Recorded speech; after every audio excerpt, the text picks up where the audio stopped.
The story of the House of David has fascinated the minds of millions for over a century. It was a place in Michigan that was surrounded in mystery, religion, romance, baseball, travel, sex, scandal, and huge wealth. It was all based on a religious colony that called themselves the House of David. Their leader and founder, Benjamin Purnell, preached that if you followed him, you would have eternal life of the body and live forever on earth. Converts traveled to Benton Harbor, Michigan from all over the world to be a part of this colony and see for themselves what was being touted as paradise on earth. Many spoke of the feeling of being at the gates of heaven as they arrived to trumpets and bands playing. Everyone in beautiful attire, magnificent horses and carriages, opulent mansions to call home. The new members gave up all worldly possessions in exchange for everlasting life, and the House of David grew and grew. What began in early 1903 as a new and exciting Christian faith soon became so much more. In this film, we will explore and chronicle the rise and fall of the House of David and the efforts to preserve its history and legacy. This is the House of David, Life Everlasting.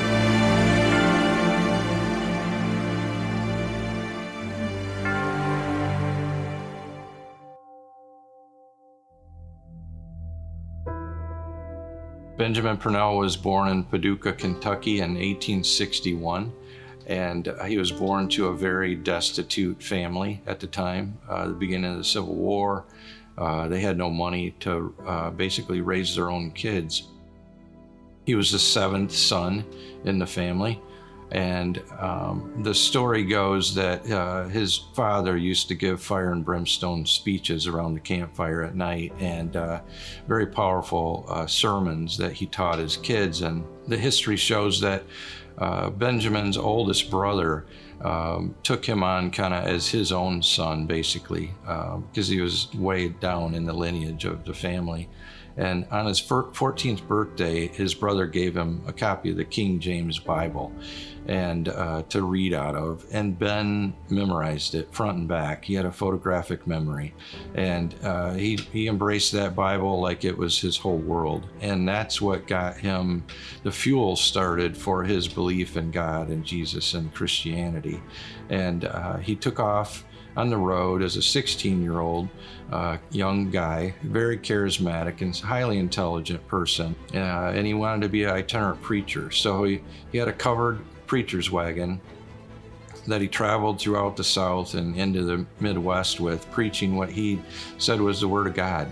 And he came across the teachings of people that had come way back in the 1700s of the same type of Christian Jezreelite faith. And the first one being Joanna Southcott, who started the faith, and then James Jezreel, John Rowe from Australia. But all these people laid the ground for the first through the sixth messengers, all preaching that the seventh and final messenger from God in this lineage of beliefs was going to come to the New World.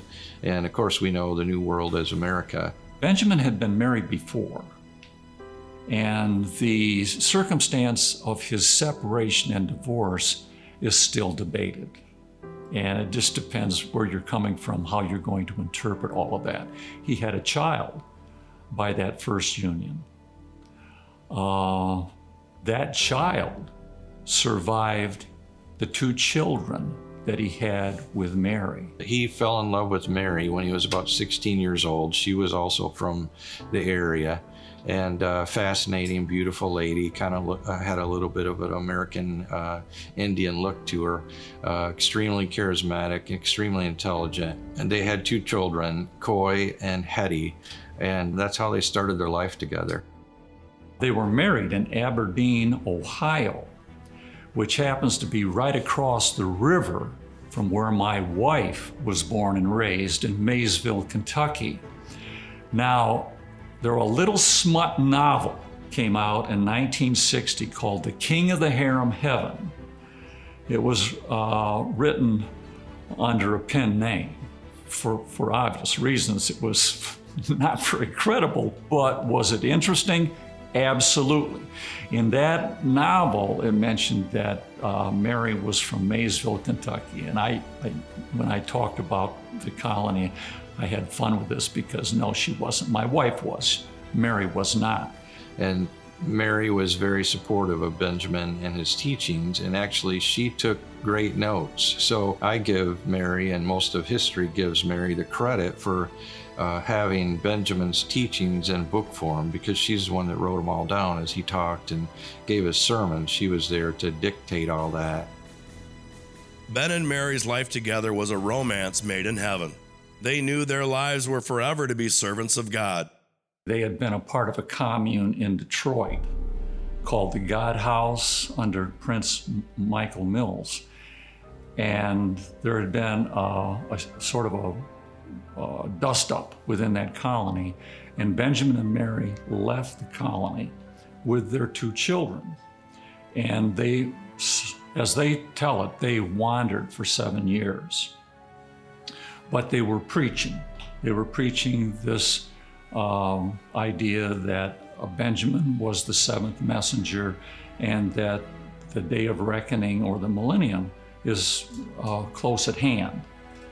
They wind up in Fostoria, Ohio, where they gathered a few converts to their way of thinking. They called it the God House, and they teamed up with Cora and Silas Mooney from Ohio, who were very wealthy corn farmers at the time. And the Moonies joined forces with Ben and Mary, and kind of a partnership with them. And they footed the bill to take all of these teachings to print. So that's the first time that Ben's word was actually in book form. James Jezreel was that 6th messenger, and he had written some extracts about the belief that Benjamin and Mary had absorbed also. Well, there were Jezreelites living in Benton Harbor, the Boschke family, and Benjamin and Mary had been in contact with them. Now, a disastrous thing happens to the family in Fostoria. Their daughter, Hetty, was killed in a factory accident, an explosion.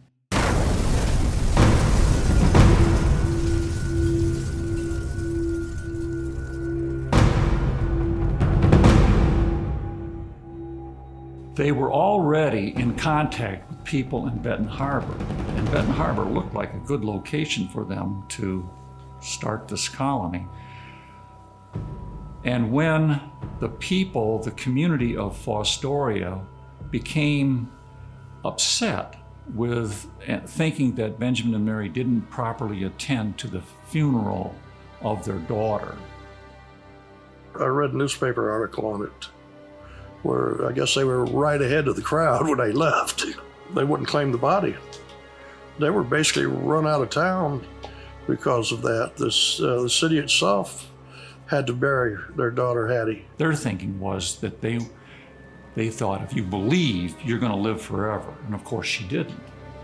So there's some animosity in the community, and they take that as an opportunity to move to Benton Harbor and join up with the Boschkes. They had just invented the first automobile a few years before that, and the Boschkes were part of the 6th church, of which Benjamin was teaching that he was the 7th messenger from God.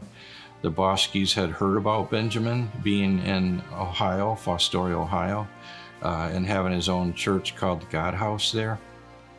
And they invited him to Benton Harbor, Michigan, where they would team up with him to finance the beginning of the House of David Park and the House of David Faith, which started in the spring of 1903.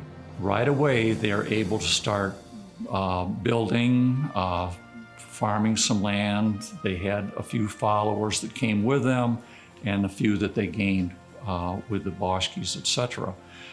And one of the first buildings that they built was, I don't think they named it the Ark. I think the neighborhood Gentiles named it the Ark, thinking of Noah and the end of time coming. But that was their first dwelling there in Benton Harbor in 1903. Benjamin taught that you had to be a vegetarian, very much like the Shakers, Christian. The vegetarian lifestyle meant no meat, no alcohol, no smoking cigarettes, and abstain from sex. So they did live a life of celibacy. Part of Benjamin and Mary's preaching was that if you follow us as the seventh messenger, you will have an eternal life. He would have giant crowds that would gather and listen to his teachings because he was extremely well informed about the Bible and could argue his teachings against other faiths and prove his points to people all along the way. And so she, it was a beautiful story that they traveled together from Kentucky all the way into Michigan.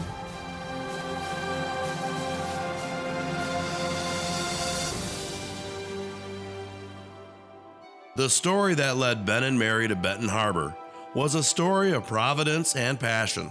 Early on, the Australians landed because of the word being spread to them that he's here, and they were all studying under John Rowe, which was another messenger before Ben. They flocked in. I have pictures of like 4 teams of horses and carriages loaded up with people coming out of the outback to head to the ship canal to head to America.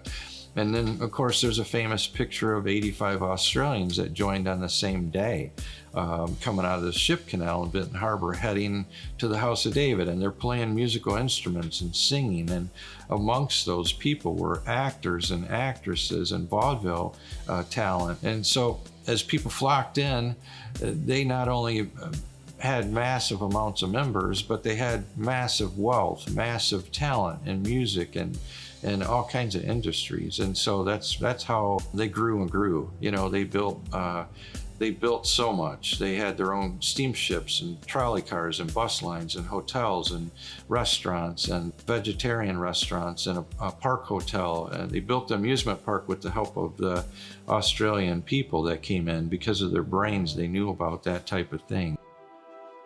Men of God are not typically known for making great entrepreneurs, but Ben had a vision, and this vision turned into a worldwide endeavor that had a massive impact on the entire world.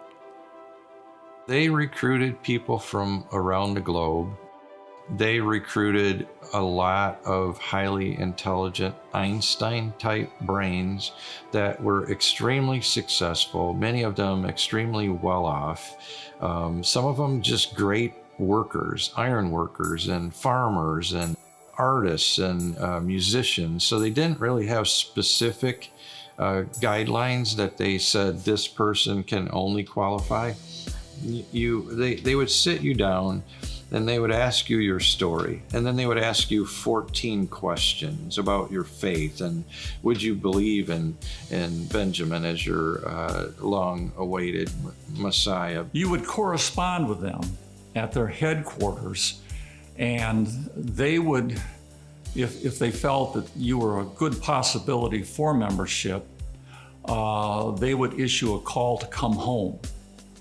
And as a matter of fact, in those early days, around 1910, they had to tell people, wait until you get the call. There were several people that were wanting to come to the House of David, and they did evangelize.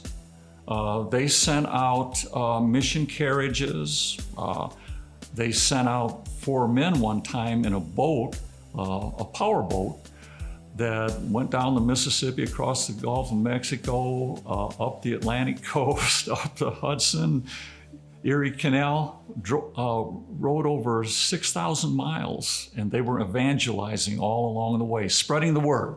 I think what happened is that the preacher sounded compelling enough for them to come and, check out what the House of David was, because that was in, the year before. And so when they came, they were here for a week. They came up by train.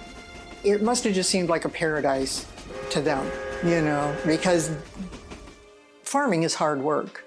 But then when you have people, and it's a working colony, and they're all together, and they all have a purpose, and all of this, it just seemed, I think it just seemed right to them. The purpose that drove these people was so powerful that they gave up all their worldly possessions to the colony. In return, all their needs were met as long as they were being productive and contributing to the overall health of the community. You're giving up everything. When an Israelite says, my shirt, he means our shirt. Everything was held in common. So they gave up all worldly possessions when they joined the house of David. And then their living was taken care of, and they gave and did whatever they could. There are contracts, and in the book that I wrote, I published some of those contracts showing what they would give up and what they would agree to. So, it looks legal to me, but as we know, what's legal is sometimes it changes. In exchange for giving up all your worldly possessions, you had to give your life to this cause. You had to do anything that they asked you to do. And one thing in history shows that if you and I had certain talents that we really didn't expand on prior to the house of David, but we had those hidden talents, they could find that out in us. And if you were really a sculptor, and right now you're a musician and a filmmaker, but really in real reality you were a great sculptor, they would find that out. They would give you a team of artists around you with the money and the housing to create something world class. So your sculpting abilities would become known throughout the world. I think there's some truth in it. And I think that's true of Sister Mary also. She had the ability to suggest to people like Andrew Ferguson, who came all the way from New Zealand just about a year before she died. And according to Andrew, he told me, she said, your place is on the Rocky. Well, he thought that was to go out to the Rocky farm down near Berrien Springs and work. Well, he wound up at Sister Mary's Fireproof Hotel in downtown Benton Harbor, and that's where he worked, and he really enjoyed it down there, had a good time. And that's what they did with all of their members. They figured out what they were best at, and they raised that to the highest possible spot. And people loved living there. They loved their lives there. I've interviewed hundreds of people, thousands of people actually related to this story, but hundreds of people that were part of this story straight attached to it, and they absolutely loved life there. They had several musical groups, singing groups, jazz band, those kinds of things that they also became popular, and they also toured. As well as the baseball team, of course. And traveling with the baseball team, they would have people that would be disseminating literature and evangelizing as they went along. I asked them, other than Ben, what was the biggest point and the turning point of the story of the House of David? And they told me that they thought it was the arrival of the Australians. Because when Australia joined the rest of the group, they brought with them so much musical talent. Some of the most famous musicians on that part of the world came to join the House of David. So at that time, they brought music to the House of David, and which means that equates to orchestras and bands and vaudeville shows and jazz bands and syncopep bands and blues bands and ukulele bands. And so they formed all these bands and all this music to be played down in the amusement park.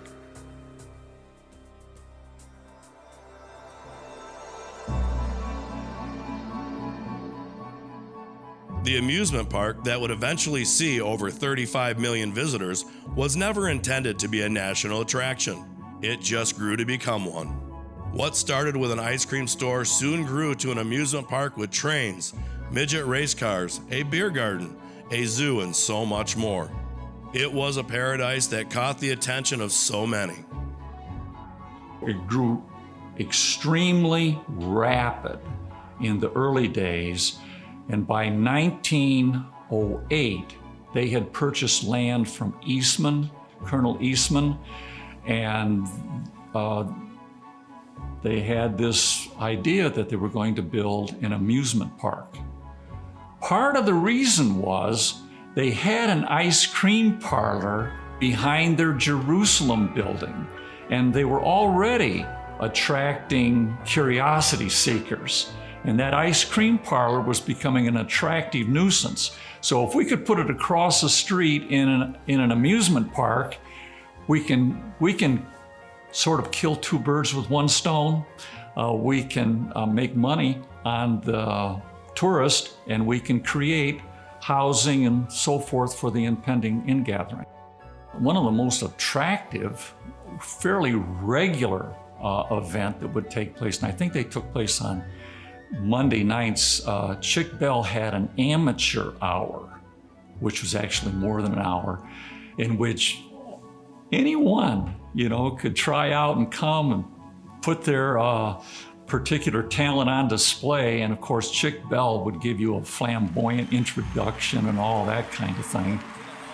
That went over very well. Very early on, when the Australians came, they had a zoo in Australia. So one of the things that they wanted to add to Eden Springs was a zoo. So they had a lot of the Australian animals shipped over by boat to come to the House of David Zoo. And then with the help of their folks here, they brought in some pretty phenomenal animals and built an amazing zoo, and which is a big attraction. And they did that all the way until 1944. And it was right after the war ended that the government stepped in and said, okay, hang on. You can't have a zoo right here. You have a restaurant right here, right next to it, and you serve food. And we're not going to allow that. So they stopped. They shut the zoo down. They donated all the animals to the Lincoln Park Zoo in Chicago, and they didn't have a zoo again. But they had monkeys and tigers and a big, beautiful bear cage and exotic animals, and they had exotic bird cages that were amazing birds and things like that from Australia. But it was a big attraction. My dad lived there, so I was pretty much over there ever since I was born. We would go to the horses. They had a little pony ride, and the little ponies are all hooked up in a little circle, and you could sit on the pony and just walk around in a circle, which was exciting when you're 3 years old. And when I was 3, my dad decided I begged him to let me ride on the go-karts. And so I'm riding in this go-kart, and of course I'm just flooring it because I'm 3 years old. And Hans Gallagher was the one who was running it, and he comes running over trying to stop me, and I ran over his foot and broke his foot. And so my dad didn't let me ride on those for a really long time, but I will never forget that because it was so fun. That park grew and grew and grew. Most all of the zoo is completely gone now, except for the big lion cage building, and that's being restored as we speak. It's a beautiful building that's built on the far east corner of the amusement park, right next to the railroad. Marlon Perkins was a big part of that, helping Chick Bell with the zoo and eventually helping move the animals. The nostalgia of the trains has been encapsulated in so many hearts and minds. Those that visited the park made memories that would last a lifetime. And for the House of David, the explosion of the amusement park fueled further growth and passion for the faith. I remember everything about those trains. They were so, my dad was an engineer on the train, so of course I knew that my whole life growing up. And even to have him, like on a special occasion, would take the train around the park, and it just it was just like flying down the track. And I can still even hear it in my head when they'd get to the little crossing guard at one of the bridges, and there'd be a little dirt path that went across there, and he would blow the train whistle before they'd go over the trestle, and it was just, the three, it was like 4 whistles all together, but just going over it. And sometimes I can still, if I think about it, I can hear it. And then it would go around, and then it would pull into the South Depot, and you'd get out and, go check out all the souvenirs. There were so many. The souvenir stands were huge, and they had so much stuff, but it's like they sold, the hydrostone and pennants and, the souvenir hats and all kinds of things that they had in there. Just postcards. I've got tons of postcards that I still have. And just so many things. And then you could buy ice cream and popcorn, and the ice cream was amazing because they made it from their own dairy cows, and the ice cream parlor with the little chairs with the little, circle backs, the little wire circle backs. When I think about the magic, it's the people. Definitely the people, because everybody was having a good time and everybody had a smile on their face, and there was so much laughter and chatter and, and people would just, it was just such an amazing feeling of togetherness. There was a lot more togetherness at that time. So there was like never a stranger. I mean, the park might have been full of people from everywhere, but you were all doing the same thing and you were all enjoying the same thing. It was just a feeling of camaraderie between people. Once the music started happening in the park, they had so many thousands of people that were coming to feel that, to experience that. They needed a way to transport those people into the park. And so Ben and Mary visited, along with some other House of David folks, visited the 1904 St. Louis World's Fair. And they experienced the fact that the Cagney brothers out of New York had built these small steam engine trains to transport passengers for whatever reason. Ben and Mary loved that idea. So after the World's Fair ended in 1904, they actually bought one of the steam engine trains from the Cagney brothers. They sent some House of David guys to New York to bring it to Benton Harbor, where they had their engineers, and they had a team of engineers that were world renowned. Their guys took it apart, every piece. They reinvented these steam engine trains better, faster, put them together, and they had 8 steam engine trains that were little passenger trains that they built their own largest railroad in the world for miniature trains, 15-inch gauge, which is a very nice, comfortable train. At that point, it really, really took off because they could transport so many people back into the park. Trains ran all day, every day, one behind the other, behind the other, behind the other. People would load at the North Deep Train Depot, where they could get a ice cream cone made by the House of David, where they made their own ice cream. They could board the train, go for a ride, half-a-mile ride back into the amusement park. They deboard the train at the South Depot. They could see the zoo. They could ride little ponies. They could drive the little, they call them midget race cars, which were like little Indy cars from 1930. They were a replica of the Indy car. They could watch the orchestras and the nightly shows and the daily shows. And from there, it was like Disneyland. I mean, it's been related to Disneyland on a million different terms. And Walt Disney came there in the late 1940s and studied the layout and the way things worked because it had become so famous by then. It was the second leading amusement park in America. And he loved that idea. So he studied the park, the layout of the park, and I've talked to the people at Disneyland and the Disney history and the fact that Walt Disney bought one of the first House of David trains, had it shipped back to Anaheim for himself, and had a railroad built in his backyard.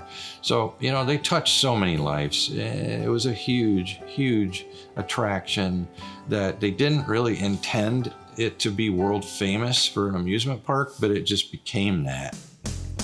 Even though the House of David members were forbidden to take part in the consumption of alcohol, that didn't stop them from building a new beer garden after Prohibition was lifted. This was now another boom for the House of David and the amusement park, which was now becoming even more popular. And as soon as Prohibition was lifted, the House of David, of course, opened their beer garden there, and that was extremely popular too. In fact, the first time I personally ever heard about the House of David, I was seated in a chemistry class that I didn't have much interest in.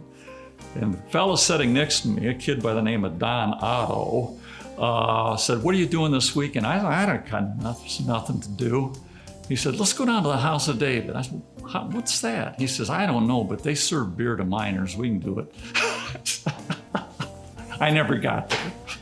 They were very entrepreneurial people, and Ben loved, I guess, risk. You wouldn't think that religious order would, but he was all about very successful enterprises. And at the time, alcohol was abolished. You couldn't serve alcohol. Now here you have, what, 500,000 people a year coming to the park. They're getting entertained by music. They're staying at the park. They're coming to the zoo. They want to drink. They can't drink. Lloyd Gallagher told the story that he very clearly remembered Al Capone visiting the park with all of his guys. And Lloyd was one, not only was a catcher for the baseball team and ran the power plant, but he also drove the trains, one of the trains. He loved the trains. And he said, Chris, back in the day, for some reason, he would be the one that would be asked to drive Capone and his guys around the park. And so he said that Capone would offer him money to take his baseball cap off so he could see his braided hair.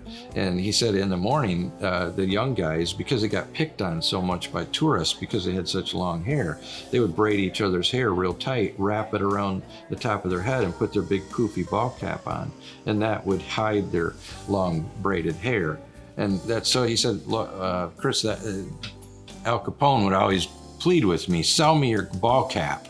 And he wouldn't do it. He refused to do it. But he said he was told just to take him around the park. Don't ask any questions, just take him around. So he didn't know exactly why that involvement was there at the House of David Park, but we do know that history shows that the House of David was the first one to serve alcohol after Prohibition was abolished this side of the Mississippi River.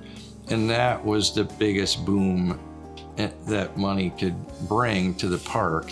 And so instantly when Prohibition was abolished, that's when the House of David Park just went wild. They created what they called the beer gardens, which was a elaborate building right next to their beautiful amphitheater building. And they could serve all these hundreds of thousands of tourists alcohol. And to this day, there's a little, what we found when we bought the amusement park in 2009 was a little jail that was built into the side of the beer garden's hillside. So Lloyd said, Chris, there was a lot of people that would get unruly. And for one, he said, if your chin was taller than the bar counter, we'd serve you. So if you wanted to drink, you probably drank.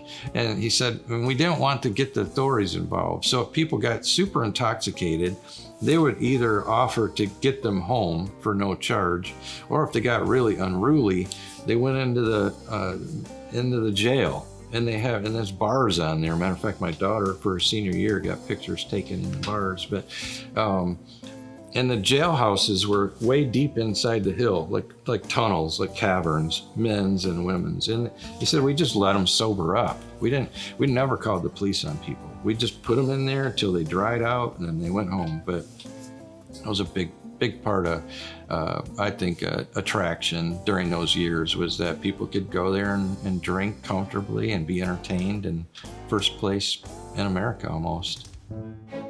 In 1914, Benjamin formed a baseball team, the likes of which have never been seen before.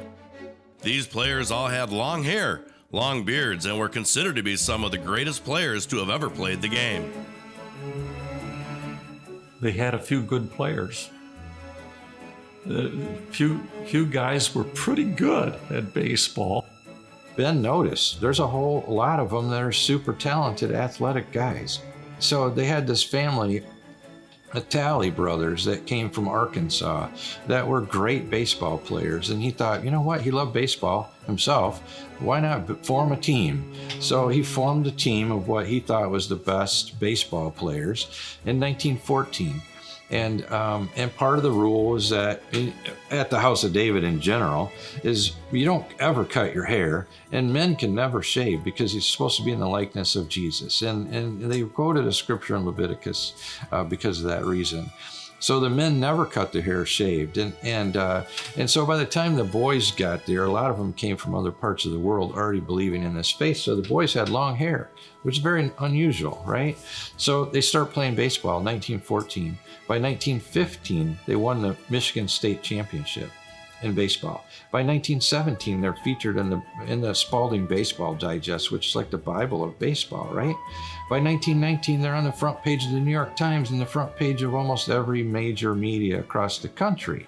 Here's this crazy oddity of a baseball team, guys with long hair and beards that are busting everybody's chops. They're beating everybody. By 1920, they were winning 70-80% of their games, and they're playing like 140 to 160 games a year. So by 1920-21, they're the biggest draw in baseball. People in the community of St. Joe and Benton Harbor, people that I had given talks to and things like that, they would want to tell me about going over to the House of David and watching a baseball game or a donkey baseball game or a game between Rube Foster's black team, Negro team. I think they were out of Chicago.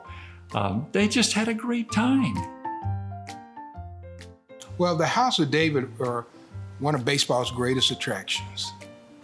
And whether they were playing the local town team or a Negro League team, the thing that the House of David, they were unusual. And they were good ball players. So you're talking about the golden age of semi-professional baseball. And so the House of David could come in, and it's going to be one of your biggest draws of the year. They made quite an attraction. And, you know, especially I'm thinking of like in St. Joe, Benton Harbor, the community was really looking forward to seeing the Negro team play against the House of David team. And the Negro teams also often would have a comedian or do crazy things. And like Cool Papa Bell, he could steal almost any base he wanted to, and may have been one of the fastest base runners in all of baseball. But they made quite an attraction. Well, when I think of the House of David, this whole era of baseball that they participated in, you've got to tell the stories. And if you want a young woman to maybe get involved in sports, they need to hear the story about Babe Ditcherson. And of course, that connects to the House of David, right? If you want to hear the story about a Major League Hall of Famer who's hanging on and barnstorming after the end of his career, you got to tell them about Grover Cleveland Alexander. If you want to hear the story about race relations, this House of David team playing these African-American teams in towns and cities all across America, you've got to talk about the Negro Leagues. So the House of David plays a significant role in baseball history. And one thing that I know for a fact is that, and I learned this many years ago, all of baseball history is not the major leagues. The major leagues is only a small portion of what really went on and why baseball is our American national pastime. And so if you want to talk about baseball, you don't talk about the House of David, I'm sorry that you're not covering the subject very well. Their teams would go on to win almost 70% of their games, with many years playing over 160 of them. The House of David didn't just have great teams, they had great ideas. They knew how to market their talent and provide great fun as well as exceptional baseball to their fans. They used promoters as well as anyone to let the public know when the House of David was coming to town. They had a promoter that would schedule them, much like with scheduling concerts and things like that today. that promoter would be in contact with places and then would put together a schedule so that they didn't have to drive too far between games. And he would go ahead and he would put up advertisements. The House of David is going to be here, famous long-haired team come to town, never lost a game, a century, whatever, crazy things. And in some towns, they would look forward to that every year. And they would close down. Businesses would close and the House of David was coming. Everybody go out and see the game. So they had it well organized. And believe me when I say this, when Grover Cleveland Alexander's team, one of them, well, the one that he was managing, played against the Negro Leagues, they teamed up with the Kansas City Monarchs, and they played for, I don't know, over a month against the same, they would be billed as Grover Cleveland Alexander against Satchel Paige, and they would pitch the first 2 or 3 innings, those two guys. Well, the House of David actually started playing against black teams before 1920, when the Negro League started. So they were already playing teams out of Chicago, the American Giants, the Chicago Giants. They were already playing those teams. So there was already association, a connection to the Negro Leagues. And most people don't realize how far back that relationship goes. So yeah, it predated the original Negro National League. So they're part of that era where you go back to Chicago City League, and those games they would take during the week that weren't part of the league, they could go out to Benton Harbor, or the House of David would come into Chicago. So yeah, it started early. And of course, when the 1920s came, it continued. First of all, in 1929, you have the Depression, and it pretty much destroys that first Negro National League in the West. So by 1931, the Kansas City Monarchs are kind of barnstorming, but by 32, they're out of it completely. And so they're able to play teams like the House of David and actually take them on the road and play a series of games with them, not just one game here. And so it became a great connection. And I might also mention the Kansas City Monarchs in 1930 were pioneers of night baseball. So they had the lights that they could put on the trucks. And so they were a touring light show. And they went to towns all over America. The first night baseball game ever played in Pittsburgh's Forbes Field was with those lights, the Kansas City Monarchs touring lights. They played against the Homestead Grays. By the 1930s, the House of David teams were so famous that people were impersonating the House of David teams. So they're getting guys together, super athletes, telling them to grow your whiskers. We're going to put House of David on your uniform. We're going to play ball and travel the world. And so at one point there was like 5 and 6 teams. They called them imposter teams that were fake House of David teams traveling around America. I still think that's part of the history. I don't consider them not part. That was a good part. And so here's a bunch of fake House of David guys, not real talent. And so what happened was, in the beginning, they thought, you know what, we're going to just franchise these teams. We're going to make some money off these guys trying to act like us.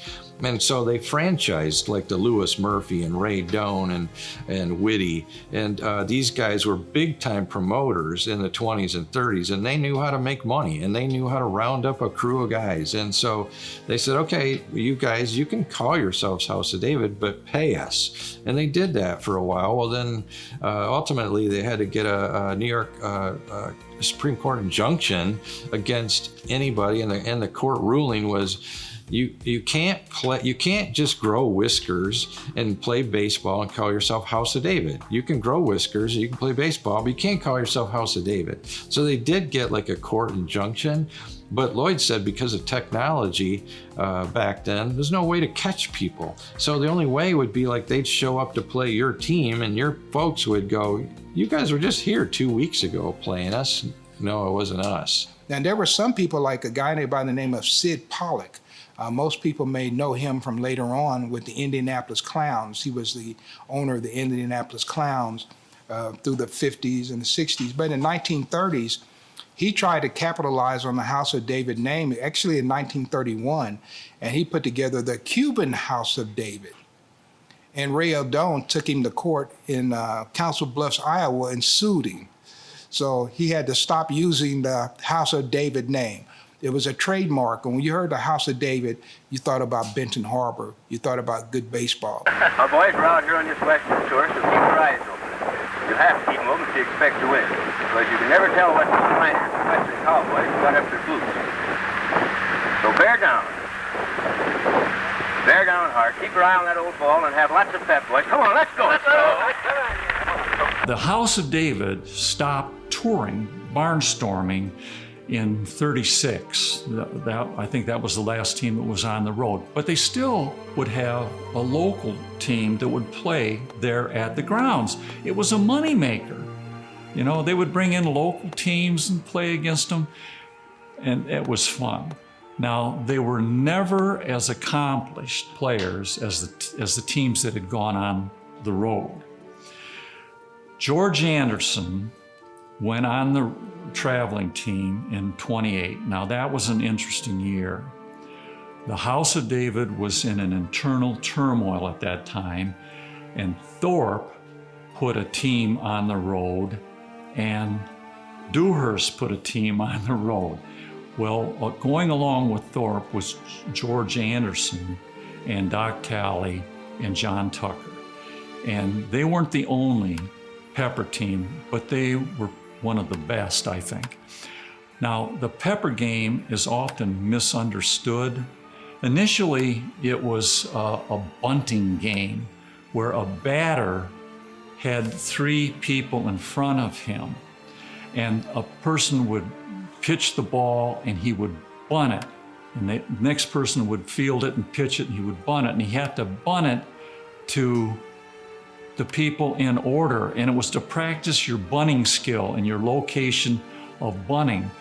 Well, the House of David expanded upon that, and they dropped the batter because they found out that doing sleight of hand things were really tantalizing to crowds, and they were flipping the balls behind their back over the shoulder, and you know, they're flying around. Pretty soon there are 2 or 3 balls flying around. Then the balls disappear and they can't find them. They're running around. People are laughing. Then they find it under somebody's whiskers or, you know, behind their head. That really set the tone. They do that halfway through the 4th inning.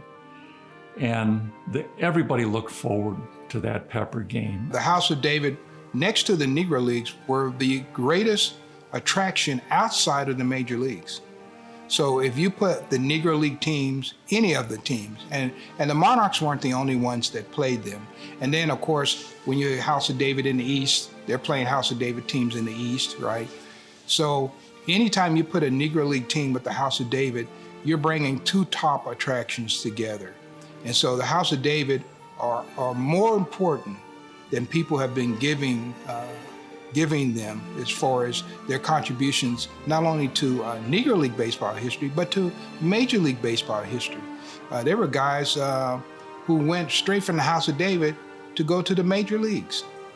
And of course, Grover Cleveland Alexander, you can't tell his story without talking about his tenure as a manager and pitcher for the House of David. You know, one thing about Grover Cleveland, and I might go back to Ray Eldon. Ray Eldon booked the House of David in 1931, and every night people wanted to see Grover Cleveland Alexander pitch, but no man can pitch every night. So he would come and pitch 1 inning, and then the next night he might not pitch. And so they would come out to the game and, you know, maybe coach at third baseline. They were disappointed because they wanted to see him pitch. And then, of course, the local ball players, everybody wanted to say they got a hit off of Grover Cleveland Alexander. So they were lined up, man, it was the biggest thing. And so the House of David, yeah, vastly underrated for their contribution. And telling the story of the House of David is like telling the story of Major League Baseball or telling the story of the Negro Leagues. It's vastly important that we continue to talk about this team. Traveling from town to town isn't an easy life, but these men of the House of David relished every minute. This unique part of baseball history certainly helped shape and mold the game we know today. They kept baseball alive. The House of David, through playing, and traveling to towns and things like that, they were a moneymaker for those towns as well, not only for the House of David. So sometime the House of David coming in, it's going to be the biggest gate of the year. And so people look for the House of David to come in. People knew who the House of David was. Today it's kind of ironic. I talk about the House of David and there are people who never heard of them. But back in that time, if you knew anything about baseball and you didn't know anything about the House of David, you need to go sit down somewhere because you really didn't know anything about baseball. The House of David was just that famous. And so they had no problem getting top players that were not part of the colony because their reputation, and they knew they were going to make money. And a ball player, if he wanted to hone his craft, he could go out with the House of David, play with them a whole year or whatever. He's going to bid with Ray Eldon. Ray Eldon is connected to Major League Baseball. And if you got anything, you could go somewhere right from the House of David and not even be a member of the colony. The House of David baseball team wasn't just a bunch of exceptional baseball players. They were also entertainers. From the pepper game to donkey baseball, over the years, the House of David teams gave every fan an experience far greater than just another baseball game. It was a show. Donkey baseball was their promoter's idea. Matter of fact, Ray Eldon, I've seen things, actually he promoted the Dizzy Dean tour.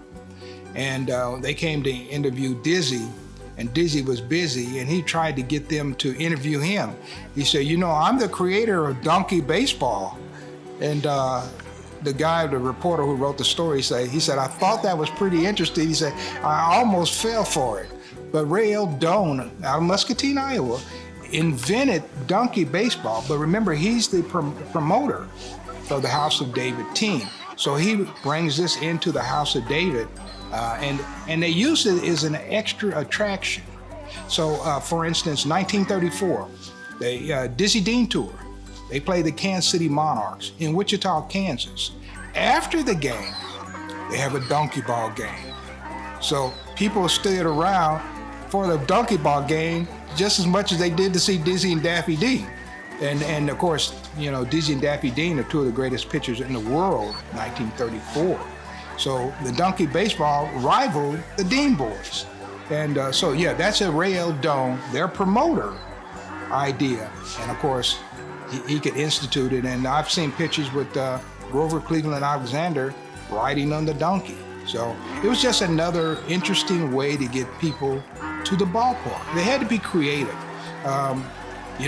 People just didn't come because they were good baseball players. They came because they were good baseball players who could do so much more. And so when you came to see the House of David, you were in for a real treat. And donkey baseball was one of those treats. I never met a person at the House of David or City of David didn't want to talk about baseball. And fortunately for me, one time when I was over there visiting Melvin and Hubert Tucker, their brother, John Tucker, was visiting from Florida. Now, John Tucker, he was the clown prince, if you will, of the House of David. And I didn't really know. I didn't have an introduction to him, but I just suspected this is John Tucker. What a gregarious kind of guy he was. And we started talking, and he wanted to talk about baseball. And he said, let me give you a little. He asked me this question. He says, look, can you run from first to second or second to third? Which can you run the fastest, from first to second or second to third? Now, I had to think about that because I hadn't heard this. Maybe you have, and he said, nah, you can run from first to second a lot quicker. Why is that? Well, there's a shortstop between a second and third, And he said, let's go a little bit further here. Let me give you a little bit of my philosophy of life. I've had a good life. He says, look, don't bring work home with you. Don't try to live on a liquid diet. Go to bed the same day you got up. And learn to hit the curveball. His philosophy of life. It did him well. They named a street after him. Tucker Drive in St. Joe was named after John Tucker. He was one player, you know, and I gave a picture or two of Tucker and others to the Baseball Hall of Fame, and that's why they gave me my lifetime pass to the Hall of Fame. Alec, how do you like it here with the House of David Baseball Club? I've liked it fine down there this spring, Dave. I've had a nice spring, good training, taking the baths and the water. Really, I believe that I got in shape quicker than I have for a number of years. Do you think this water and this bath has any effect on your hair, make it grow longer or thinner, or come out easier, or anything like that? Yes, it's very good. Well, I don't have to be bothered with long hair unless I want to, so if we get where there's no barbers and run out of Gillettes, well, I may have a beard one of these days, too. About they used to say it. Well, they used to say all I need was a shave and a haircut and I was ready to pitch. Well, all you boys with your beards and long hair, I don't even have to shave now to get ready. I can just walk out there and start pitching. Yes, that's right, Alec. I'll give you a low target here, Rip. That's the boy. Despite the antics and players not being very well known, the House of David attracted so many fans to see first-class baseball. Often packing the stands, the House of David was still the hottest ticket in town. It's not like a major league team where you can go in and you can see the box scores and you know if you go to see this team, it's going to have these certain players on it. So the players weren't as well known. Now they knew that it was going to be good baseball because the House of David recruited these great players. So they couldn't get you there on the players' names, and unless it was Doc Talley or somebody like that. But otherwise, people didn't know who was on the team. So by using the House of David name itself, they made the House of David name stand for something. And so all of these things were part of what the House of David stood for. And so whoever was on the House of David, you knew you were going to get that pepper game. Like say you might get the donkey baseball during the 30s, right? And but you were going to get good baseball, and even though you didn't know who they were till after they left. And so it was a great marketing that they had, and a lot of that can be attributed to Ray Eldon. 1934, the House of David enters into the Denver Post Tournament, one of the most prestigious tournaments in the country. And that same year, the tournament allowed their first African-American team, the House of David. So Grover Cleveland Alexander wanted to win that tournament right along with Ray Eldon. And of course, they had been traveling the country.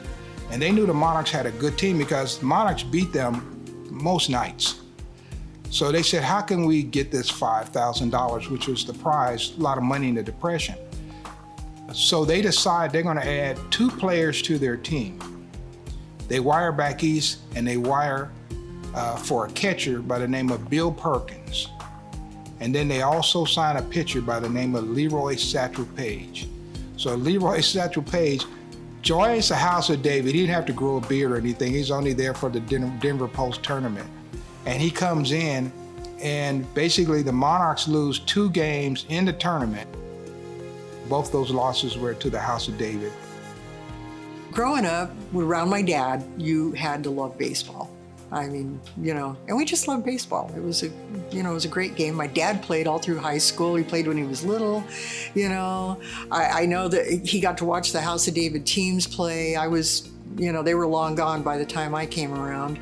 Just loving to play baseball. And my dad had gotten me a bat and his old glove and a ball, and he's like, okay, go have fun, play with this, and I'm just like, I had no one to play with, no one to play with. So I bugged Lloyd because he and I would watch baseball games all the time. We watched Detroit Tigers a lot too. But Lloyd could watch any baseball game, so we spent a lot of time watching baseball. And so I would just bug him and bug him and bug him. And he's always at work because he was still working at the electric department there on the grounds. And finally he's like, okay, you know, we'll go out and I'll show you how to play baseball. Because I knew how to play baseball, but I didn't have form and I didn't have, you know, all these little tricks and things that, you know, boys naturally know, but the girls aren't necessarily taught them. And so he took me out back, and there was a big lawn behind Bethlehem, big green lawn. And he's telling me how to hold my bat, and he's telling me how to stand, and he's, you know, telling me what to do when I hit the ball, and all these kinds of things.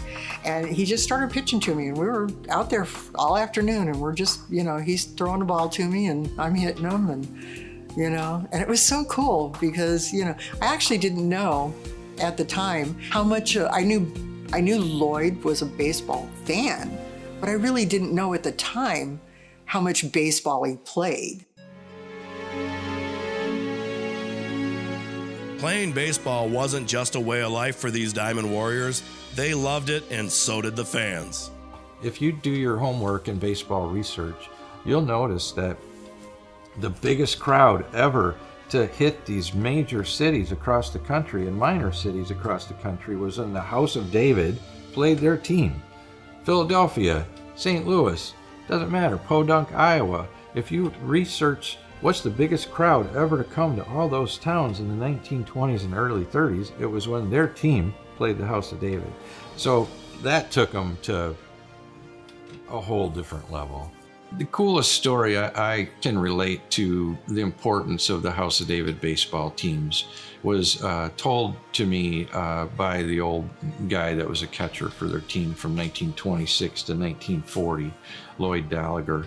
And the fact that here's a white, long-haired, whiskered team, a super oddity in baseball, that is traveling the country, beating everybody, playing major league teams when they could find an opening, tried to join the major leagues, but they couldn't join because they wouldn't shave and cut their hair. And they weren't going to do that because that was getting them to heaven, they thought, right? So they just kept barnstorming. That's what it was called back then. They'd show up and play Farmer Joe's farm team, or they'd show up to play St. Louis Cardinals, and then played anywhere from cow fields to major stadiums. Late 1920s, early 1930s, they were invited to be a part of the Negro League baseball world, which was the blacks couldn't play in the majors because they were black, because of their skin color.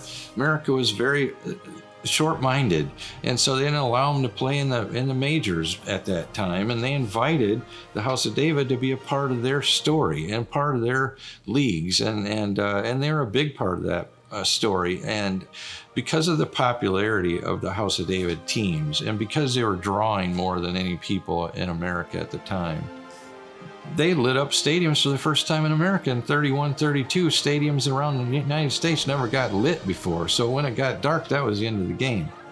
But I think the biggest part of the baseball part was the House of David would travel and play double headers and triple headers.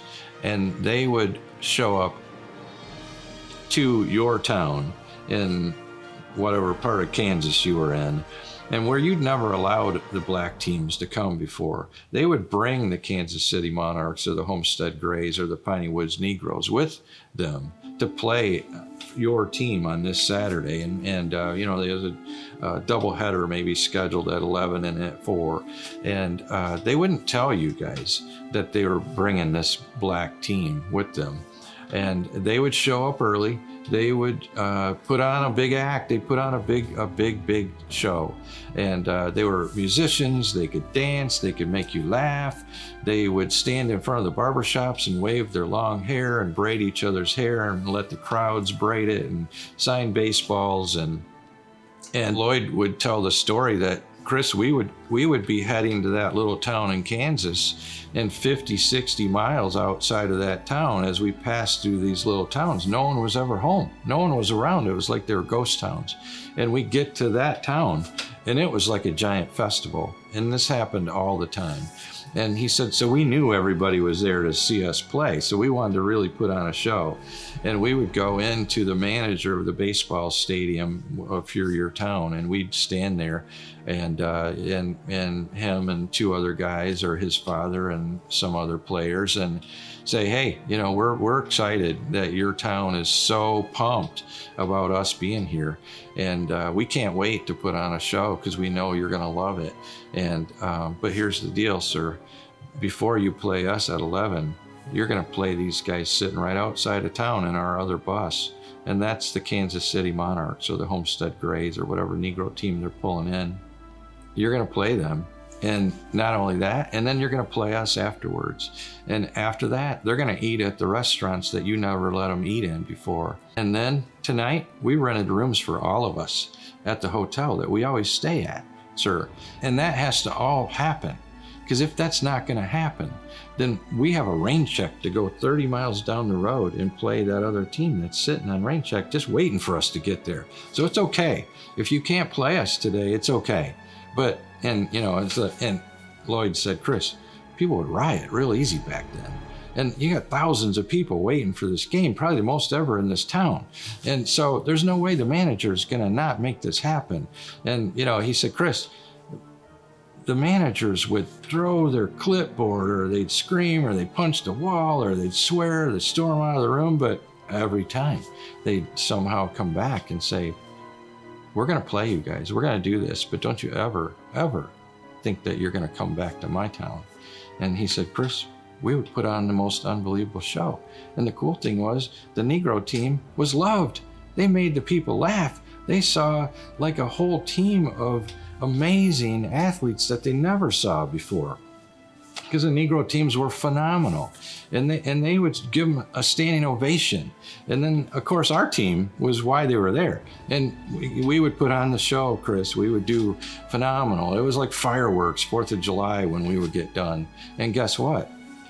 They were very cordial, and we tipped well in the restaurants, and they let us both stay in the hotel. And the ultimate thing was, next year, they invited us both back. And we did that around America, town after town after town.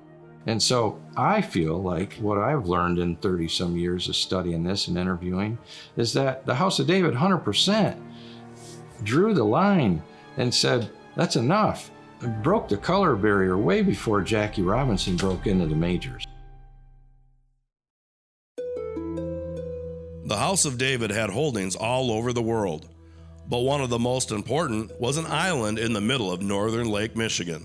Ben saw the opportunities that came with the lumber industry and knew the power he had behind the members of the colony. Ben bought a place called High Island back, I think about 1909.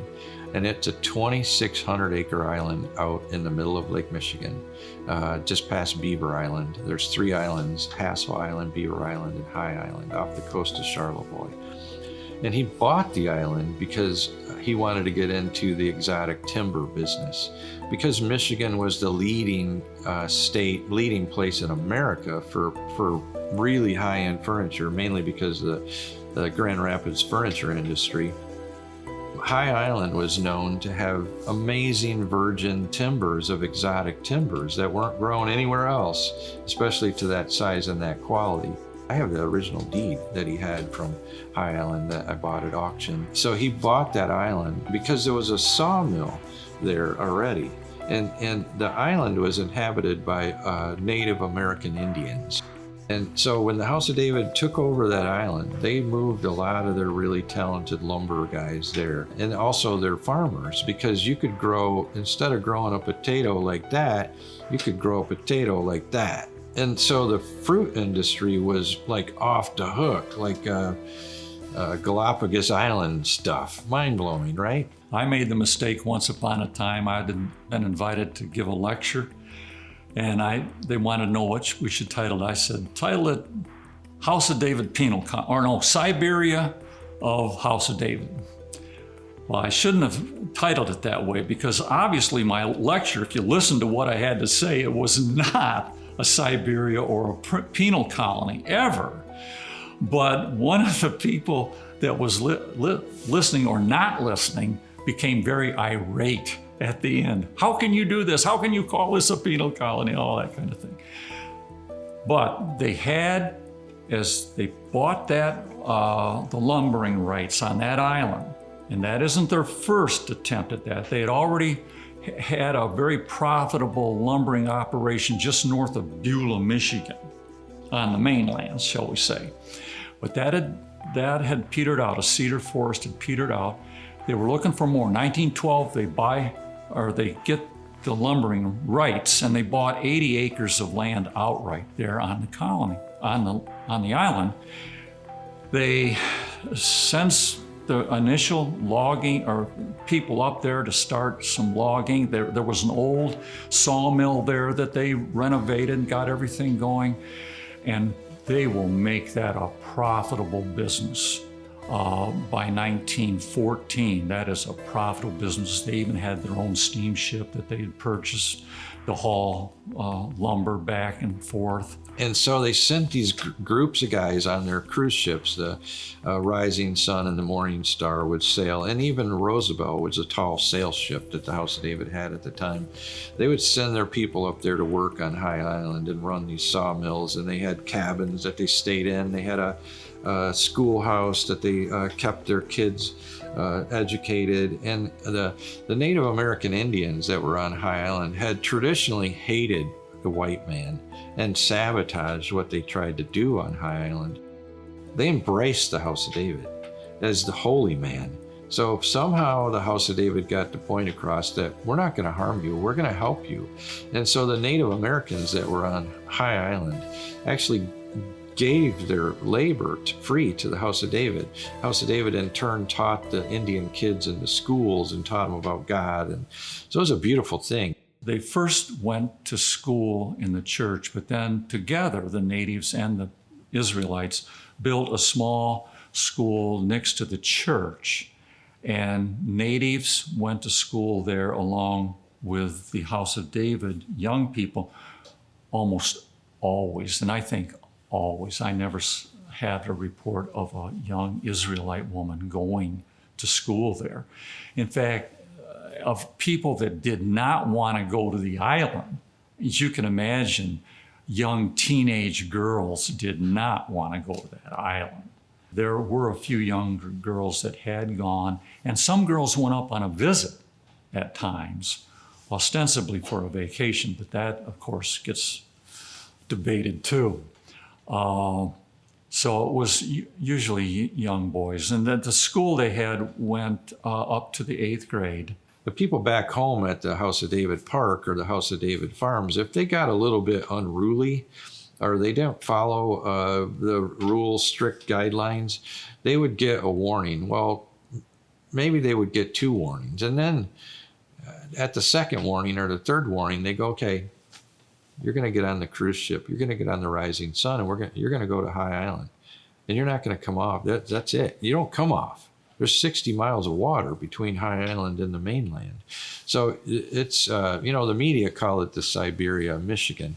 I interviewed people that lived on High Island with the House of David, and they said it was like a paradise. They loved it. So it wasn't really a penal colony in a way. I mean, it was a way to discipline people, but they ended up loving life. One of the most cherished possessions that I ever received was from Melvin Tucker. In talking with Melvin Tucker in the rest home that the City of David had right there on their grounds, Melvin Tucker gave me a Christmas card, which was about a 2-inch by 1-inch card, just a little card, Christmas card that was given to him by his teacher in that one-room school. But it was a disciplinary island, so you got sent up there, and if you wanted to eat, you had to work. You didn't get to eat for just standing around. They would make you work, and then you would earn your keep at night. And that went on. There's definitely stories in history that I've discovered that there was a number of females that got sent to High Island because they were pregnant. And of course, that wasn't supposed to happen. And then the coroner report Charlevoix County would say this girl died of eating poison mushrooms. I'm not quite sure about all that dark part that happened up there, but it did happen. You know, those people, they were sent there to not come home. And the story, there's fascinating stories that Ramon Nelson told me that wrote the book called Island Life, Island Toil. And he loved it there. He lived there. And then he came home, I think in maybe late teens, early 20s. And he said that every winter, there was 2 boys assigned to, when the lake froze over, every winter there was 2 boys assigned to go out and cut off little pine trees and plant like a path, like Hansel and Gretel. And they would dig holes in the ice and they'd plant these pine trees so they would have a visual to get the mail. And they would go, their job was to go get the mail in Charlevoix and bring it back to the House of David. And he said there was a few times that those boys, the blizzards would hit unexpectedly. How do you know? You don't have a weather channel back then.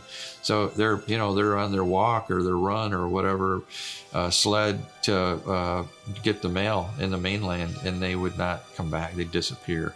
So he said, sometimes we didn't know if they chose to not come back or maybe they hit the train and they left and didn't come back, because I have stories of that too. Or they just got blown away and lost out on Lake Michigan and never to be found again.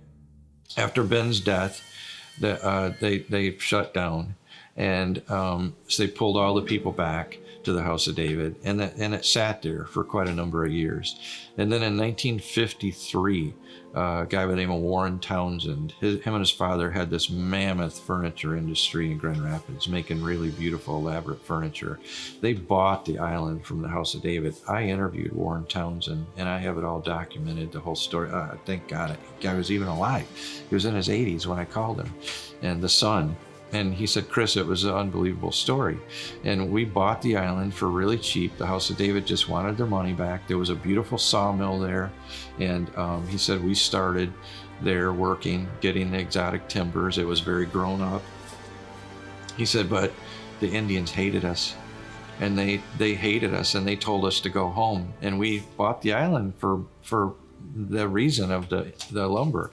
And he said they didn't want us there, so they sabotaged our sawmill and burned it down to the ground. So he said we paid to have a state-of-the-art sawmill built on the mainland, and it floated it over and installed the new sawmill a couple years later on High Island. And guess what?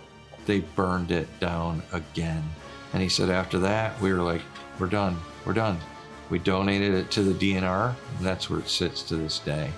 So, I had people come in just 2 weeks ago. I don't know if you saw it, but a guy had gone to High Island a lot of years ago. And still the big docks where the steamships would pull in to load the lumber, the docks, the pieces of the dock were still there. All the dwellings were gone. But around the dwellings were still, like, the daffodils still come up around the outside of the houses, and the flowers still come up on the trails through the woods. But there's no buildings. But he said that they found this huge spike where they built the dock, the steamship dock from, and he donated it to the museum. So if you go there, it's just a deserted island now, but there is definitely evidence of life there at one time.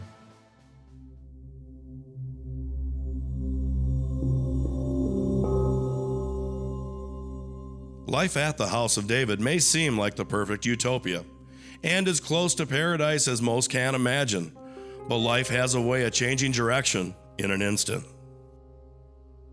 He held a lot of power.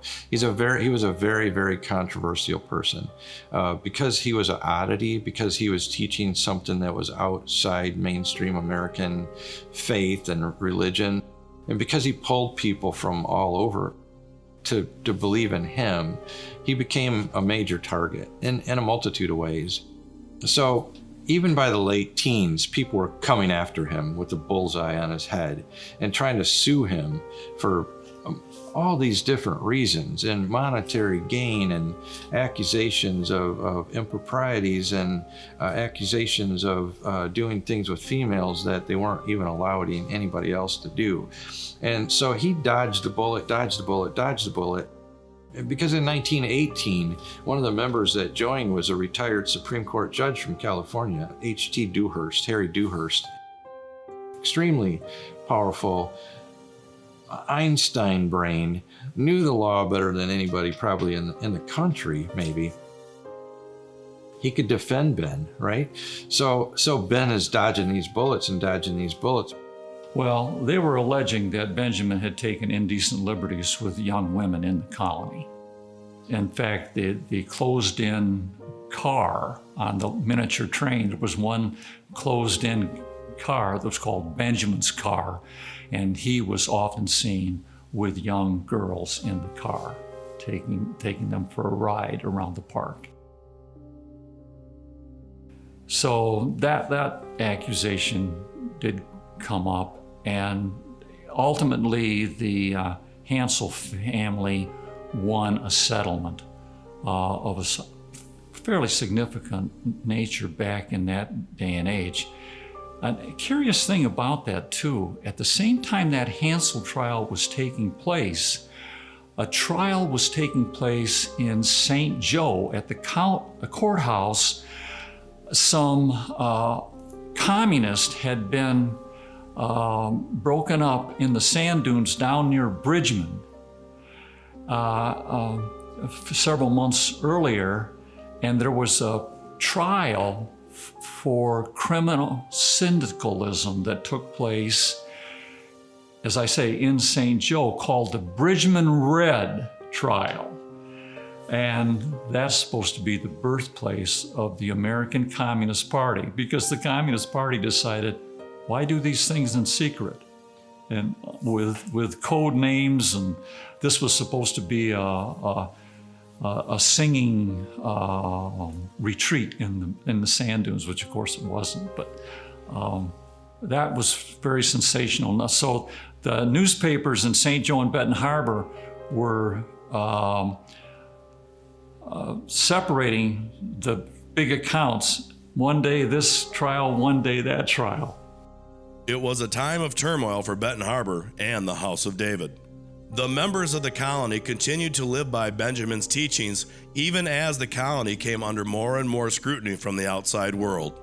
They didn't drink. They were totally celibate up to a point. You know, after a certain point, you know, I noticed that, you know, some of the members had wives, and they had wives when they joined the colony, and they stayed married. At some point, I don't even know at what point the celibacy thing went away, you know, or cohabitation, let me put it that way. I don't know about the celibacy part, but the cohabitation part, you know, if they lived together or not.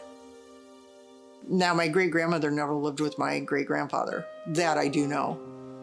And he died in 1938 of a heart attack. So they held on to that, and that was even after Ben Purnell died. So they still practiced that no matter what. But their children all got married. In fact, their daughter, Bessie, was married in one of those mass weddings that Ben Purnell did. And she was married to this young man for a couple of years. And they had moved out of the colony.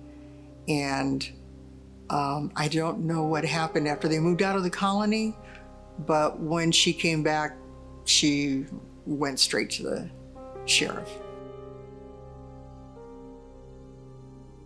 Continued allegations of misconduct mounted, and the authorities were forced to look into the House of David and Benjamin Purnell. She had gone to the sheriff to report that Ben Purnell had basically been molesting other girls in the colony, including herself.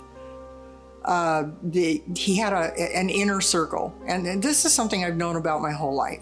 So I've always known about this story.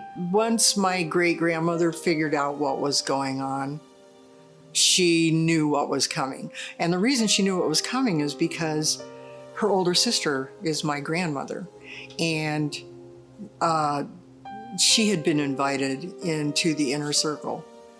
And Apparently that didn't bother her. It was something special, and she lived in the Diamond House, and it was great, and she had a much freer lifestyle, let's say, because I know that they had sent her to the East Coast on like whatever special trips. She got to do things that the other people didn't get to do. But she didn't stay there that long. And then when Aunt Bessie was older, 15, and they separated. Well, they separated the children when they got to the House of David in the first place.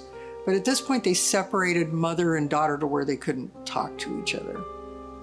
So there was kind of like a little thing going on there, and then that's how Bessie actually was brought into the inner circle, because she didn't have her mother there to protect her anymore.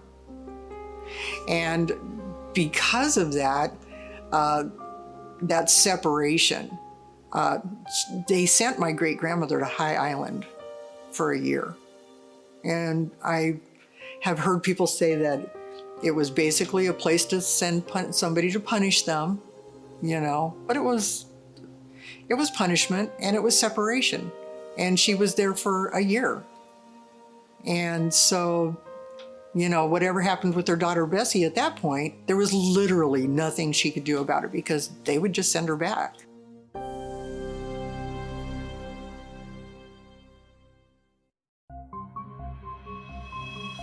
The House of David was in turmoil, and it was about to get worse. Well, salacious accusations about Brother Benjamin and the House of David go back quite a ways, but it really came into focus in 1923 in the Hansel trial. It took place in Grand Rapids, incidentally. The Hansel family, a large family, had come to the House of David a few years earlier and then had become disgruntled and wanted to be paid for the time they spent at the House of David, and wanted to have the value of what they had given to the House of David returned to them. And that kind of exploded and resulted in this court case, as I say, took place in Grand Rapids. And during that particular proceedings, a civil action, there were things that weren't directly related that came up. There were testimony and affidavits that were given that alleged this happened and that happened. Around 1920, 21, the House of David and Benjamin Purnell were world-renowned. They were written about in every major media around the world, not just Michigan, not just America, but global. He definitely became a target for jealousy, for spite, for political reasons, because he held so much power and so much wealth. If he wanted to have somebody voted into office in Michigan, he for sure can do that. And how many people can do that? And today, probably nobody. Had mega wealth. Had tens of millions back in 1920. 1922, the feds are after him. The sheriff's after him. The prosecuting attorney wants him because these Bamford sisters and these people, a lot of females are teaming up against Ben at that point, saying that he took privileges that he shouldn't have taken. And that's a whole nother story, but there was a lot of heat on Ben at that point. Not only that, he was, they accused him of operating a religion under false pretenses for personal gain, because he kind of lived like a king. Even though the media called him King Ben, you're supposed to call him Brother Ben. That was what he wanted to be called. But he was very, he lived a very royal life. And so he kind of put a target on his own head, I think. And they were after him hardcore. Well, he didn't know. I don't think he could have realized, where's this all going to take me? So he went into hiding, and he avoided capture for 4 years. And they searched the world for him. There was advertisements and search teams and warrants for his arrest. all over the whole planet. They thought he must have went to live in Kentucky. He must have been in the hills of Kentucky hiding. He must have went to Australia where they own land in Australia. They must have went, da-da-da. The story really was that he was hiding in the Diamond House the whole time. And the Diamond House mansion was a 9,000 square foot mansion that he had built for himself. Rooms inside rooms and passageways and hidden vaults. And I restored that house top to bottom in 2004 with a team of 14 guys. It took us a whole year. It's mind-blowing. It's like the Winchester Mansion, like very mysterious, very like exits everywhere, right? So he had people, and history shows that he had connections at the sheriff's department. He had connections at the state police. He had connections at the federal level that would set the message to the House of David to get him out of the way. They're coming.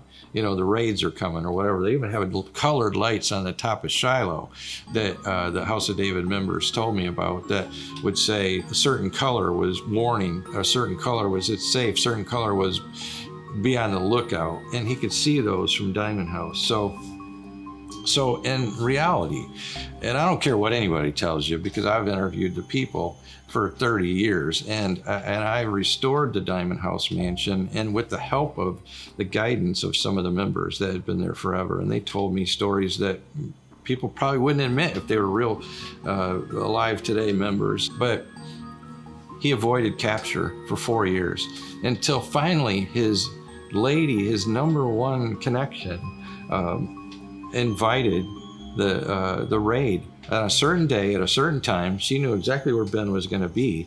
And they came in with giant ramming bars. And when we restored the Diamond House mansion, there was still pieces of the wood that were broke off the double doors at the entrance from the raid. So they did catch him in 1926. He had tuberculosis by then. He was dying, right? So they brought him to trial. And they had rape charges. They had fraud charges against him. It was the most sensationalized trial of the 20th century by far.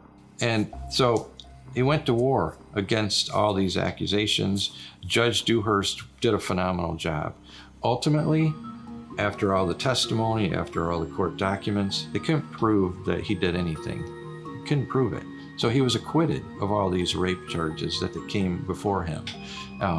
But they found him guilty of operating a religion under false pretenses for personal gain, calling him a religious fraud. So he went home on his hospital bed. That's how he laid in the courtroom, is on a hospital bed. And so he went home awaiting sentencing, but before he could be sentenced, he died. He died of tuberculosis. And at that point, here's a guy that just recruited you from whatever part of the world you were from, doing whatever you were doing. Come here, join me. I'm going to teach you how to live forever. We're going to walk into paradise. He dies. He never taught it. He never said anything about dying. He never told anybody he was going to die. And so, mass pandemonium. They didn't know what to believe, what to do. They were obviously very upset, mourning his passing, and he passed on a Friday, on December 16th. And they didn't let anyone know that he had passed away until the following Monday. They kept Benjamin wrapped in damp, warm towels and cloth for 8 days. At that point, the Barron County coroner and the authorities came in and said, you have to do something with his body. And so they embalmed his body and put him in a hermetically sealed glass coffin, like linen, over the Russian emperor. And he's still there to this day. With the death of Benjamin, a power struggle has taken hold. As with most deaths of a leader, the question of who will take over is always the top concern. This wasn't any different for the House of David. When Ben died, Mary, his wife, rightfully should have been able to take over the whole thing. She was there from before he got here. She was there putting his words into ink form. She was there by his side the whole entire way. She knew as much about the faith as he did, because he taught her from the time she was 16. So the rightful person that should have taken over was her, and she wanted to. But the Judge Dewhurst had other ideas. It's curious that the House of David, they had lost membership during the 20s during all this turmoil in the trial. They had been a membership of over 1,000 at one time. But they were down, to less than 500. They divided 215 with Mary and 214 with Dewhurst. He told the people, and I'm sure he had done all the legwork before knowing the writing on the wall, and a very, very, very smart guy, very savvy guy. And he said, no. A woman is not the head of this household. The Bible says the man is the head of the household. And people loved Dewhurst. They knew how powerful he was. They knew he had gotten Benjamin acquitted. Sister Mary and her followers retained a great deal of the agricultural land and those kinds of farms and that sort of thing. They didn't keep High Island, which most of the people who left High Island actually followed Sister Mary. So it was kind of a surprise that they wouldn't have gotten that. But that stayed with Dewhurst, but it really was a losing proposition by that time. So he went to trial and sued Mary for the leadership. And that trial went all the way to the Michigan Supreme Court. He won. And so sadly, Mary was evicted. Kicked out of her own home, Mary didn't go too far. With some of the House of David holdings she retained, she started Mary's City of David just down the street. They said, we're gonna leave, we're leaving. If Mary's leaving, we're leaving with you. With that group went a lot of the really genius minds and some of the greatest baseball players and a lot of the devout followers. And so the court said, Mary, you have to leave, but you can have the Rocky Weed Farm, which was a farm in Bering Springs. You can have the House of David Hotel, which he immediately changed the name to Mary's City of David Hotel, Mary's Fireproof Hotel. You can have this property, you can have this farm, and you can have half of the holdings in the bank. Well, imagine that those tens of millions now are like 160,000 in the bank. So she got like 80-some thousand to walk. And she walked across the street and down the road about 1,000 feet and started the Israelite House of David as reorganized by Mary Purnell, which later became Mary's City of David. And they were very successful. They had their own print shop, they had their own bakery, they had their own baseball team. She had her own Shiloh. She built cabins for the members in a big amphitheater, and they had their own band. Dewhurst, of course, and his followers retained the Eden Springs Park. That was the big thing, and they had most all of the musicians, and of course the big major buildings there, the Shiloh, the Bethlehem, the Jerusalem, the Diamond House, and all of that kind of thing. That stayed with them, and it's not going to be long after that they're going to start expanding. Dewhurst went on to major money enterprises and kind of expanded out west with some things that maybe he shouldn't have done. But he grew the money, but I think that's when the faith stopped. The faith recruiting stopped. They didn't preach anymore at the House of David. That was kind of when the music of the religion stopped, was when Dewhurst took over. With the bedrock of the religion deteriorating, the House of David moved on more like a business, a corporation, so to speak. Even during this time of turmoil, the House of David and Mary's City of David continued to excel. And those members continued to believe what they were taught by Ben, and they continued to play baseball better than anybody in America for a long time. They continued the amusement park through the early 70s. But when Dewhurst died in 1947, 20 years after Ben, they stopped taking new members. So the last member Willie Robertson joined in 1947 from Scotland. After that, that was it. So the last member that joined was also the last member that died, which is, what's the chance of that, right? So 70 years later. So there's no House of David original members left. There's a couple guys that were helping out there. One was a caregiver and one was helping with the bookkeeping that now joined. And at the City of David, where Mary was, there's Ron Taylor is the last guy standing. So, and that division that was formed between Judge Dewhurst and Mary was like the Berlin Wall, the East and West Germany love-hate relationship, where one family's over there, one family's right there. Maybe a brother and sister on both sides. Maybe a husband went this way and a wife went this way. So there was major animosity, very, very, very bitter for decades, and it's sad. Over the years and a lot of decay, many changes have been made at the House of David, a part of history slowly fading into obscurity. It makes me feel bad to see any building tore down, really, because that's our history. And you take those away, all you have is your photographs and your memories.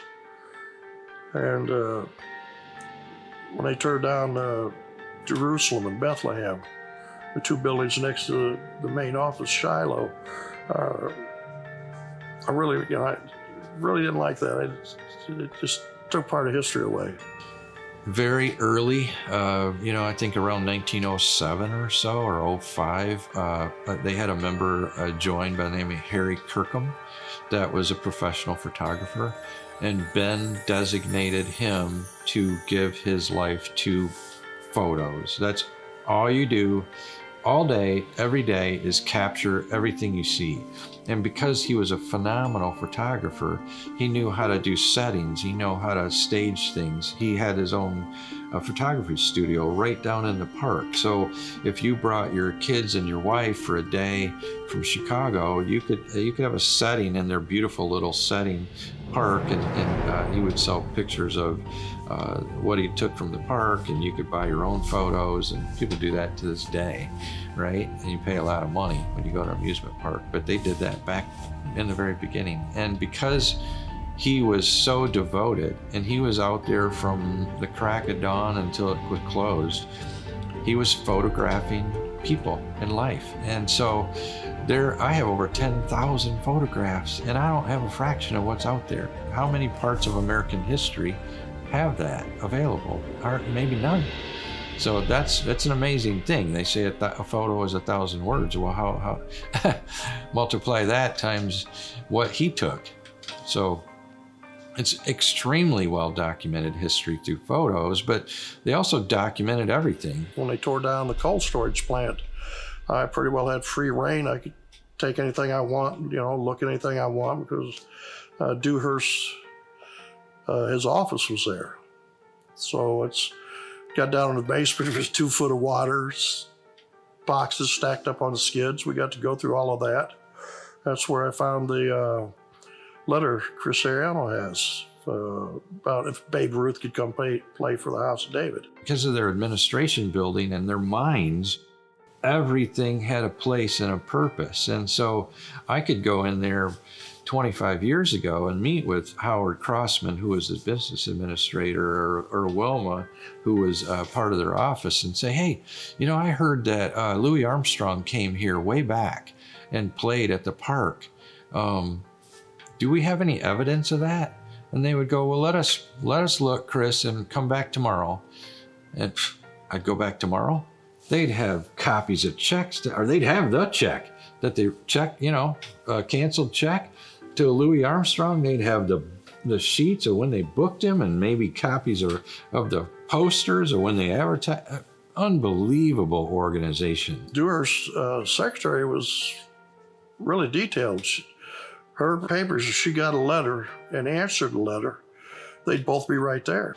And they prided themselves for that. I mean, every aspect of trains, food, music, entertainment, or farming, anything, there was a file, a place for it.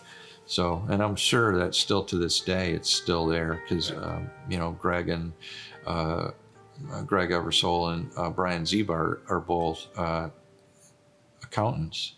They're both CPA guys, so they're very organized too. So I'm sure they've maybe even done a greater job.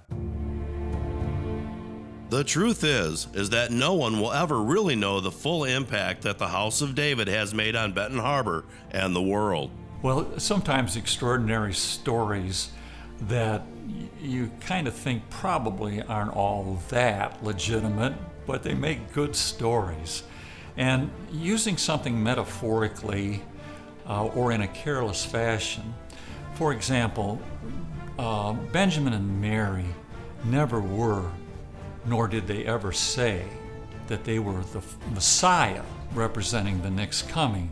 They were the seventh messenger. Of course, Mary now is saying, proclaiming that she and Benjamin are the seventh messenger together, you see. And that's really the crux of the division of the House of David original colony and the new city of David. So, and I know for myself, there are times I say, well, that guy must have been the Messiah.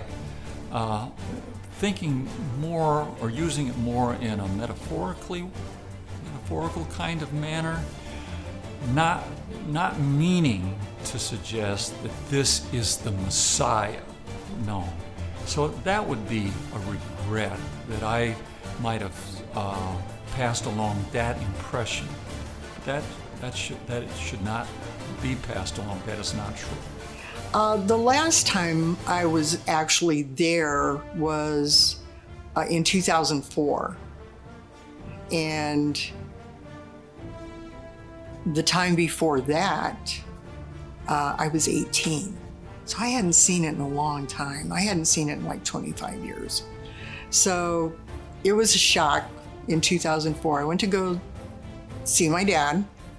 And I was staying with him. He was living in the annex, which is the little house that's attached to the Diamond House. So it's attached to the Diamond House.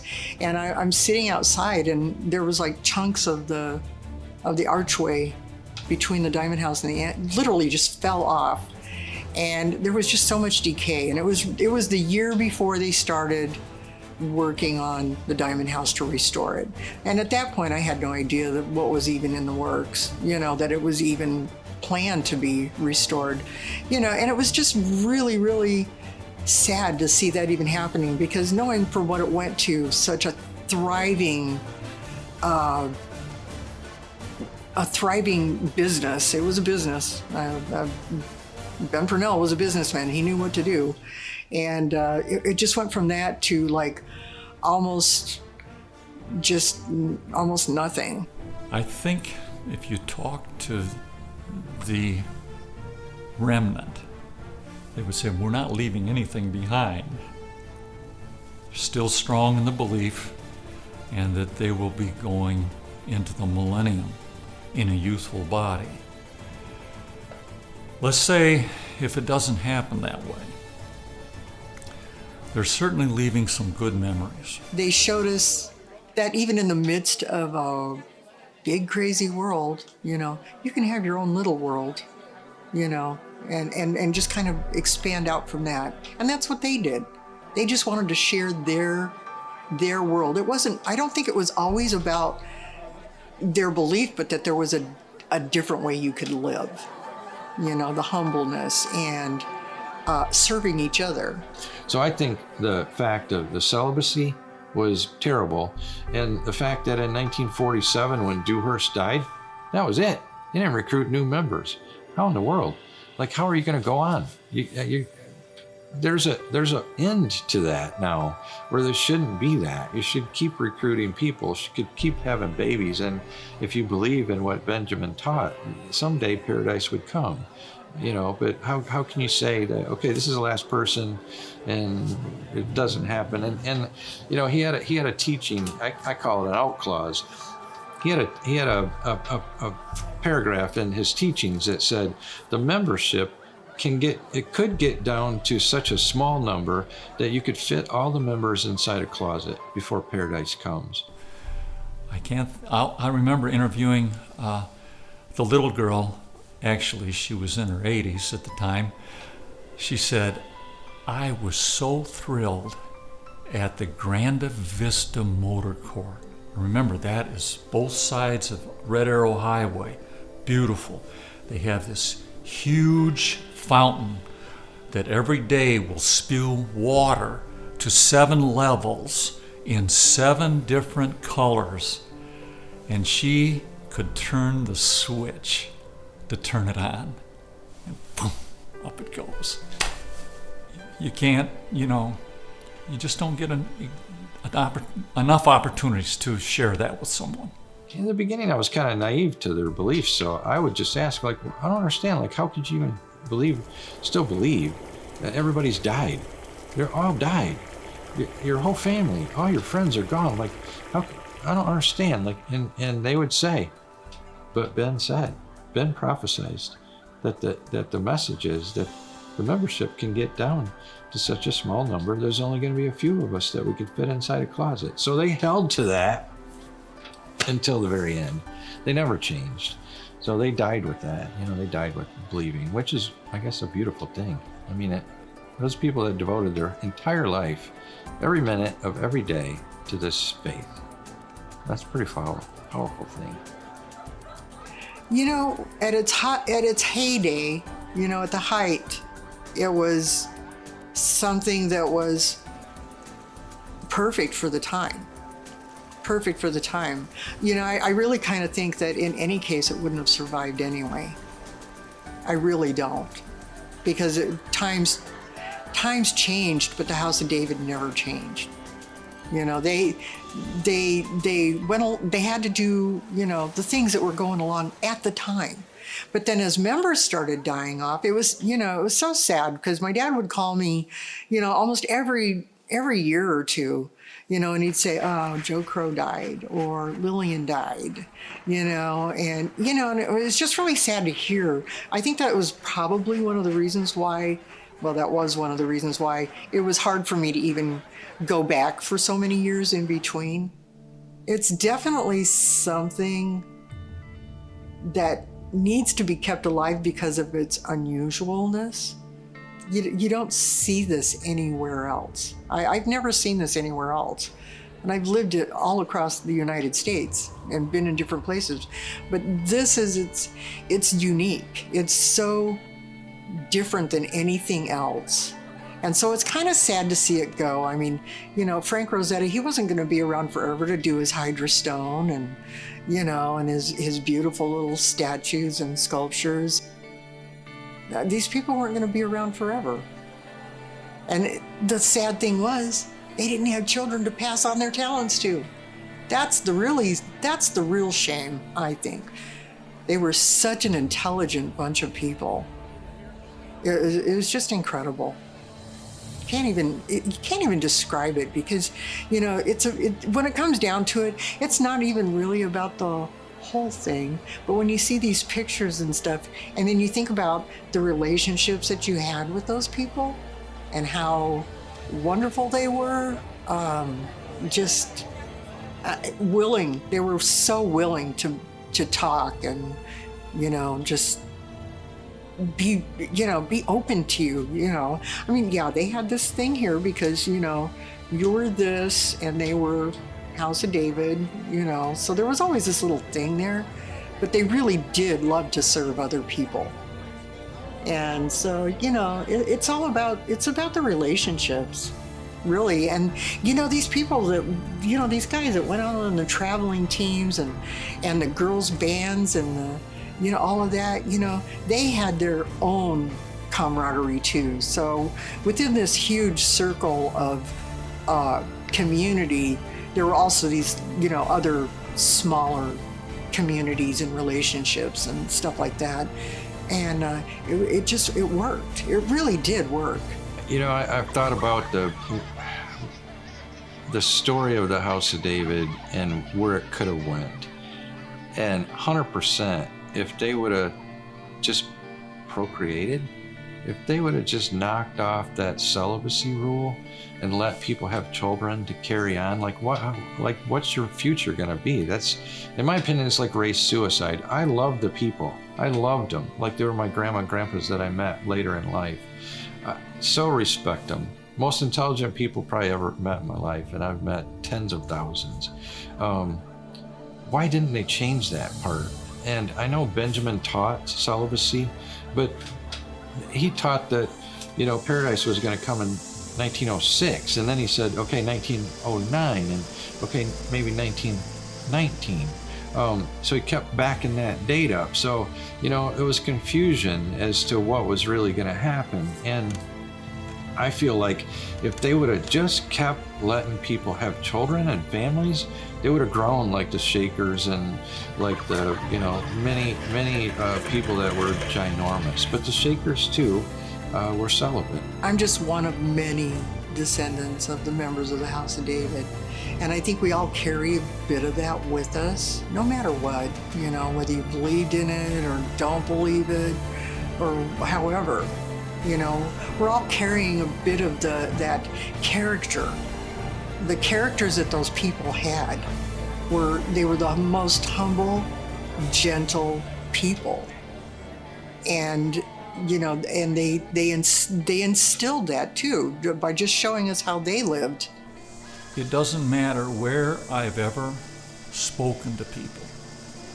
People have come up to me and want to share something, want to share some memory that they had, something, interaction that they had with people there, what they got to do.